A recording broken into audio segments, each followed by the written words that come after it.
कुछ ऑप्शंस हैं आपको अपने आप को जांचने के लिए, देखने के लिए। एक छाछ होता है, छाछ सूप बोलते हैं जिसको, सूप आप क्या बोलते हैं यहाँ? सुपड़ा। सुपड़ा, एक सुपड़ा है, एक छलनी है, एक छलनी है, और एक सुई है, सुई, और एक कैंची है। 4 चीजें हैं। दिखने में और बात करने में तो बहुत साधारण सी लग रही हैं, लेकिन उनका जो काम है, उनका जो भाव है, वो बहुत बड़ा काम करता है। सुपड़ा क्या करता है? जो वेस्ट है, जो वेस्ट है उसको निकाल देता है, और जो अच्छा है, तत्व है, सार है, उसको अपने पास रखता है। और जो छलनी है वो क्या करती है? वेस्ट को अपने पास रखती है, और जो सार होता है उसको निकाल देती है। और जो सुई है वो क्या करती है? वो फटे हुए को, अलग अलग पीस को जोड़ देती है। और कैंची, कैंची वेस्टेज को तो निकालती है, लेकिन अच्छे भले को भी अच्छे भले को भी वो काट देती है। हम क्या हैं? सुपड़ा है, छलनी है, कैंची है, या फिर सुई है? क्या बनना पसंद करते हो? हाँ, सुई बनना पसंद कर रहे हैं आप, और सुपड़ा, वेरी गुड, है ना? ना कोई छलनी बनना चाहता है, ना कोई कैंची। छलनी जो सार को निकाल देती है, और वेस्ट को। ये ऑप्शन किसी को भी पसंद नहीं है। अगर जीवन में कुछ ऐसा काम हो रहा है तो आज इसको सुनकर हमें जागना है। हम क्या कर रहे हैं? हम यहां तो कह रहे हैं कि हमें सुपड़ा बनना पसंद है, और लेकिन काम कौन सा कर रहे हैं? जो असार है उसको ही अपने पास रख रहे हैं। हम सब छलनी। ये चातुर्मास क्या है? ये चातुर्मास क्या है? सुपड़ा बनने का मौका है कि जितना 8 महीने में अपने भीतर में वेस्टेज इकट्ठा किया है, अब उसको हिलाना। सुपड़े को क्या करते हैं? ऐसे हिला हिला करके हमने अपने आप को हिलाना है तप से। एक जो पछोड़ना बोलते हैं उसको, वो तप का होना चाहिए जिससे वेस्ट परमात्मा की वाणी को सुनकर सारी वेस्टेज बाहर निकल जाती है। उसको बाहर निकालने के लिए पहले हमें, क्योंकि हमारी कथनी और करनी में बहुत अंतर है, बहुत। हम कहते कुछ है और करते कुछ है। अगर हम जो कहें और वही करें तो सारा वेस्टेज बाहर निकल जाएगा। बने हुए हैं छलनी, सार को बाहर निकाल, सुबह से लेकर शाम तक। ये 1 घंटा है ना, जो 1 घंटा अभी का, इसको भी हमें यूज करना नहीं आ रहा, घर से यहां तक पहुंचना भी नहीं आ रहा। यहां आकर कम से कम 23 घंटे सार्थक हो जाएंगे। इस 1 घंटे में इतना स्पंदन, इतना कुछ एकत्रित हो सकता है कि जो वेस्टेज को छोड़ने का भाव आ सकता है। लेकिन कहते हैं कि हम सुई बने, लेकिन हम सब छलनी बन रहे हैं। हम सारे सार को वेस्ट करते जा रहे हैं। साल, महीने, दिन ये सब बीतते चले जा रहे हैं। अचई कालो तरंती राइयो ने या भी भोगा पुलिसान निचो। ये रात्रियां दौड़ती चली जा रही हैं और तुम वेस्ट होते चले जा रहे हो। इन दिन में और रात्रियों में अपने आप को वेस्ट करते चले जा रहे हो। इसलिए भगवान महावीर की प्रयोगशाला में आओ और जानो, सत्य को सुन रहे हो आप। सत्य क्या है? वो सूप है, सुपड़ा है, जो वेस्ट को बाहर निकाल देता है। जिसके भीतर में सत्य का प्रकाश हो गया, वहां अंधेरा टिक नहीं सकता। जिसके जीवन में उगो विमलो भानु, रोज प्रेयर करो, उगो विमलो भानु मम जीवन पभंग करो। उज्जवल विमल सूर्य जिन वाणी के उदय हो चुके हैं, मेरा जीवन प्रकाशित हो रहा है। किससे? सत्य से। उस सत्य में आप कल सुन रहे थे कि श्रावक को भूलकर भी सहसा बखाने, रहस्य बखाने, स्वदार मंत्र भेदा। और आज चौथा है मोसा वयस, मृषोपदेश, झूठा उपदेश, असत्य से भरा हुआ, केवल अपने आप को प्रूव करने के लिए आगम की वाणी को मिथ्या कहना, साधु संतों की बातों को मिथ्या कहना, धर्म की निंदा करना, धर्म गुरुओं की निंदा करना। धर्म कर रहा है लेकिन फिर भी चित्त निंदा से, चुगली से, असत्य से जुड़ा हुआ है। धर्म के करने से, कुछ क्रियाओं के करने से देवलोक मिल सकता है, लेकिन वहां काले मुख वाला, मुंह कैसा रहेगा? काला, किलविशी, काले मुख वाला। सबको पता चल जाएगा देव गुरु धर्म की निंदा करके आया है। जहां पर जीवों की हिंसा हो रही है, उसको श्रेष्ठ बताना। आजकल दुनिया में जितना आडंबर हो रहा है, उसके जय जयकारे हो रहे हैं। पता है आपको? यही पंचम काल है, यही कलयुग है, जहां आडंबर चकाचौंध की सभाएं लगी हुई हैं, उसके जय जयकारे हो रहे हैं। ये मृषोपदेश, मोसा वयस। आडंबर इंसान को बहुत जल्दी अट्रैक्ट,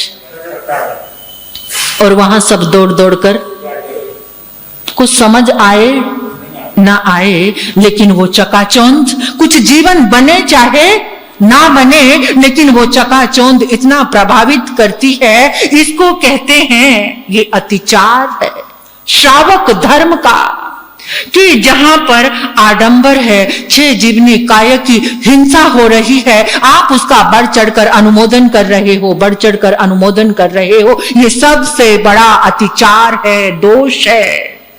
धर्म कार्य में हो रही हिंसा के कार्यों की अनुमोदना करना, इससे जो उसकी प्रशंसा करता है, काले मुख वाला, काला मुंह लेकर पैदा होता है। तो इससे बचना चाहिए।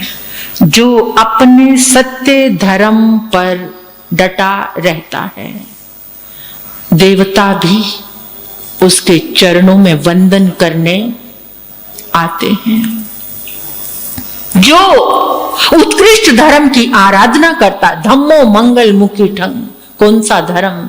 अहिंसा, संयम और तप से जो सजा हुआ है, जो उस धर्म की शरण में रहता है, देवता उसको नमस्कार।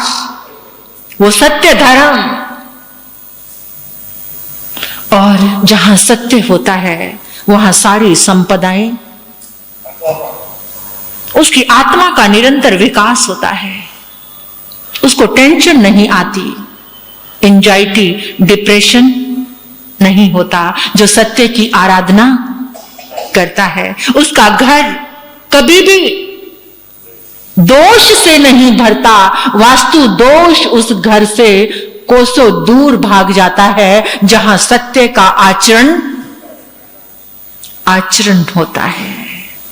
इतने वास्तुविदों के पास जाकर भी आज आपको रातों में नींद नहीं आती। सब कुछ वास्तुशास्त्री से पूछकर किया है, लेकिन फिर भी नींद की गोली। इसका मतलब सत्य से जीवन कोसों दूर है। उज्जैनी नगरी को जानते हो आप? उज्जैनी नगरी, वहां पर बहुत पहले विक्रमादित्य राजा का राज्य हुआ करता था। तो वहां पर साप्ताहिक एक बाजार लगता था। साप्ताहिक, सप्ताह में एक बार, जैसे कहीं पर बुधवार, रविवार, शुक्रवार ऐसे बाजार लगते हैं ना आप जी, बड़े बड़े शहरों में लगते हैं कि वहां पर जो सामान है वो सब सस्ता, फ्रेश मिलता है और सस्ता मिलता है। तो राजा विक्रमादित्य ने अपनी नगरी में घोषणा करा दी कि यहां देश से विदेश से जो भी आकर इस बाजार में अपनी वस्तुएं बेचेंगे, अगर किसी की वस्तु बच जाती है तो कोई भी व्यापारी यहां से निराश होकर नहीं लौटेगा। राजकोष की ओर से उसका सामान खरीद लिया जाएगा। और राजा कितना न्यायप्रिय था और कितना संवेदनशील था। मंत्री को लेकर वो जब भी बाजार लगता एक चक्कर लगाता और जिसका सामान बचा होता वो राजकोष की ओर से यानी कि वहां से कोई भी निराश नहीं लौटता था। सब राजा को दुआएं देकर लौटते थे। दुआओं में बहुत बड़ी ताकत होती है। एक बार एक व्यक्ति आया, एक अजीबोगरीब पुतला था उसके पास। पुतला स्टैचू। वो इतना अजीबोगरीब था, सब लोग उसकी तरफ आकर्षित होते, उसको देखते पुतले को और उससे पूछते कि भाई साहब ये तो बड़ा अजीबोगरीब लेकर बैठे हो, क्या चीज है ये? कहते ये दरिद्रता का पुतला है। किसका? दरिद्रता का पुतला। कहते दरिद्रता का पुतला, इसका प्राइस क्या है? कहते 1.25 लाख सोने की मोहरें। 1.25 लाख। और कहते कि इसका काम क्या है? जहां कोई इसको खरीदेगा, इसको लेकर जाएगा, तो इसका काम क्या है? कहते ये जिसके यहां जाएगा वो दरिद्र हो जाएगा। क्या हो जाएगा? सब लोग कहते अरे चलो चलो आगे, कौन इस मुसीबत को पाले, आ बैल मुझे मार। हाँ, कौन कहेगा कि आ बैल मुझे मार और इसको खरीद के अपने सिर पे मुसीबत, भागो भागो इससे दूर भागो। लोग आते उसके अजीबोगरीब चेहरे को देखकर कुछ प्रभावित भी होते और जैसे ही जानते पूछते सब, और फिर समय आ गया, सबका सामान बिक गया, लेकिन वो जो व्यक्ति दरिद्रता का पुतला लेकर आया है वो वहीं पर बैठा हुआ, करते करते रात्रि हो गई। बाजार बंद होने का समय आ गया। राजा विक्रमादित्य अपने मंत्री को लेकर आए और देखा सब अपना सामान पैक कर रहे हैं, सबके चेहरे पर मुस्कान है, लेकिन एक व्यक्ति बैठा है, एक पुतला है। तो राजा ने पूछा भाई तुम? कहते बड़ा सुन के आया था, ऊंची दुकान और फीके आपके यहां सब चीज बिकती है, मेरे इस पुतले को किसी ने नहीं खरीदा। कहते ये पुतला किस चीज का है? कहता दरिद्रता का पुतला है। कहते काम क्या है? जहां जाएगा वहां से लक्ष्मी हमेशा के लिए। राजा ने मंत्री को इशारा किया, पुतले को ले चलो। और इसका प्राइस क्या है? 1.25 लाख सोने की मोहरें। मंत्री कहता महाराज मारे जाओगे, मारे जाओगे, मारे जाओगे, दरिद्र हो जाओगे, क्या बात है? राजा ने कहा प्राण जाए पर वचन न जाए। सिर जावे तो जावे, मेरा लिया धर्म न जावे। सिर जावे तो जावे, मेरा लिया धर्म न जावे। धर्म की खातिर सेठ सुदर्शन, धर्म की खातिर सेठ सुदर्शन सूली पे चढ़ जावे। मेरा लिया धर्म न जावे। मंत्री, मेरा धर्म, मेरा वचन, मेरा सत्य, जिस सत्य की मैंने प्रतिज्ञा की है, कुछ भी चला जाए कोई बात नहीं, लेकिन मैं अपने वचन को, अपने सत्य को, आपके सामने कोई ऐसा आ जाए तो बहुत टाइम की, सत्य हमेशा जिंदा रहता है, चाहे कोई भी युग बदल जाए। सत्य कभी, जिस दिन सत्य धरती से खत्म हो गया उसी दिन प्रलय, सब खत्म हो जाएंगे। आज भी सत्य जिंदा है, आज भी, तभी ये धरती टिकी हुई है, तभी आप इस जमीन पर यहां सामायिक कर रहे हो, महफूज हो आप, क्योंकि अभी सत्य जिंदा है। जिस दिन सत्य मर जाएगा उस दिन ये सब के जीवन भी खत्म हो जाएंगे।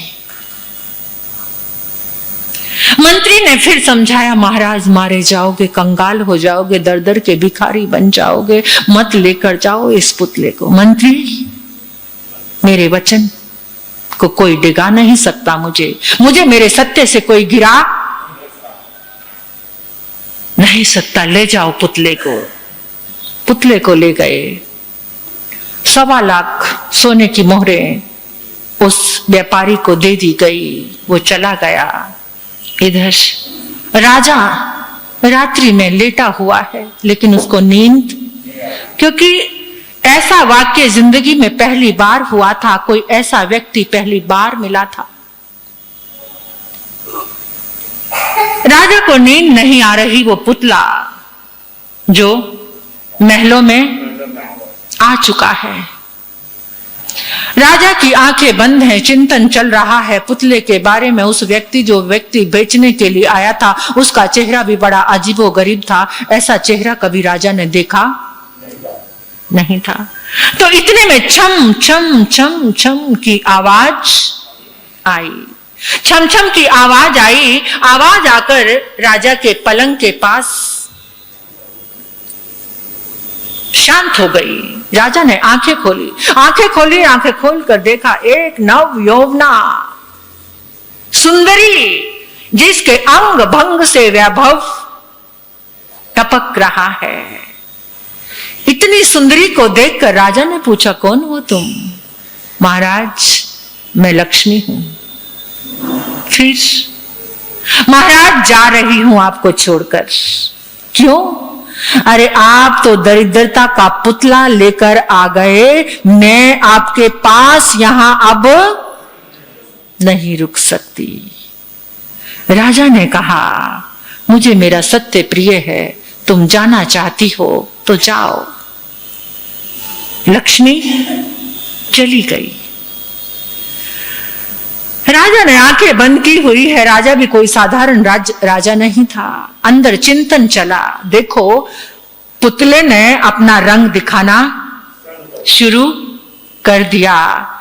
2 घंटे में ही मैं कंगाल, दरिद्र हो गया हूं। फिर भी चेहरे पर मुस्कान आई। वाह, क्या नजारे हैं! वाह, ऐसा भाव आए कभी?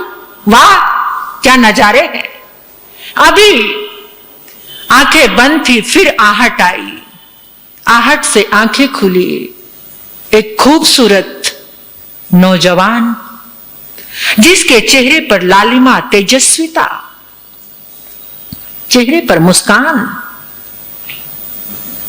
राजा के पांव के पास खड़ा हुआ है। राजा ने पूछा, कौन हो तुम? कहता, मैं प्रेम हूं।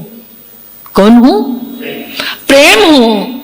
तुम यहां क्यों आए हो? आपको छोड़कर जा रहा हूं। क्यों? अरे आप तो कंगाल हो चुके हैं। जहां कंगाली है वहां कितने झगड़े आएंगे। रोटी टुकड़े टुकड़े के लिए मोहताज, वहां सब आपस में लड़ेंगे, झगड़ेंगे दरिद्रता के कारण। इसलिए मैं आपको छोड़कर जा रहा हूं। ठीक है, जाओ। प्रेम भी चला गया। करते करते सुबह के 4 बज गए। सुबह के 4 बजे फिर राजा को एक आहट आई। राजा ने आंखें खोलकर देखा तो देखा एक श्वेत वस्त्र पहने हुए सौम्य सुकुमार एक नौजवान राजा के पांव के पास खड़ा है। राजा ने आंखें खोली और पूछा, कौन हो तुम? कहता, मैं धर्म हूं, मैं सत्य हूं। तुम? मैं जाने के लिए आया हूं। आप दरिद्री, कंगाल, प्रेम भी नहीं, तो मैं आपके पास। एकदम राजा अपने पलंग से, शैया से उठा, छलांग लगाई और उसको अपनी बाजुओं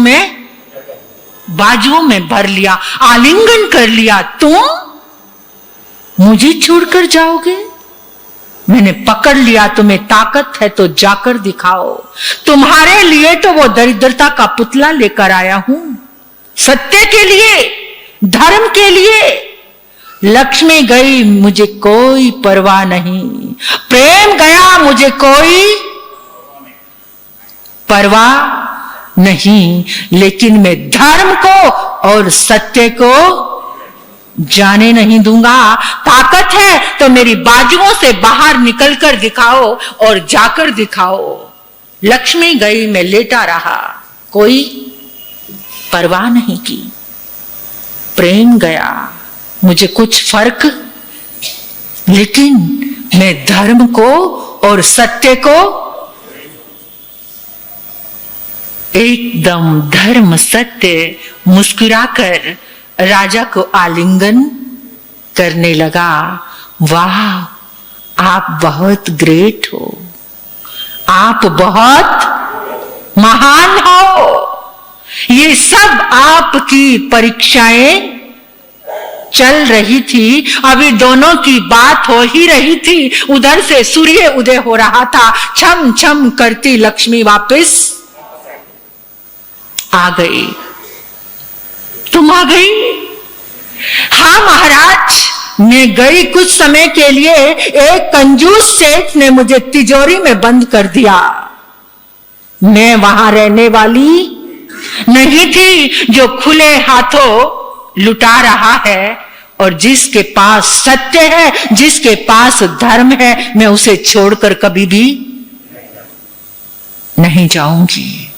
अभी बातचीत हो ही रही थी कि प्रेम भी वापस आ गया और आकर कहने लगा, राजन, जो अपने सत्य को नहीं छोड़ता, जो अपने धर्म को नहीं छोड़ता, प्रेम उसे कभी भी नहीं छोड़ता। सत्य मत छोड़ो हे नरा, सत्य छोड़े पत जाए। सत्य की बांधी लक्ष्मी फिर मिलेगी आय, फिर मिलेगी आय। आ गई लक्ष्मी, सत्य की बांधी, सत्य की पुजारिन, दासी लक्ष्मी। इसलिए सत्य का आचरण करो, श्रावक के दूसरे व्रत में प्रवेश करो, स्थूल मिर्षावाद को छोड़कर सत्य का आचरण जो करता है, ऐसा श्रावक, उसका जीवन तीर्थ बन जाता है।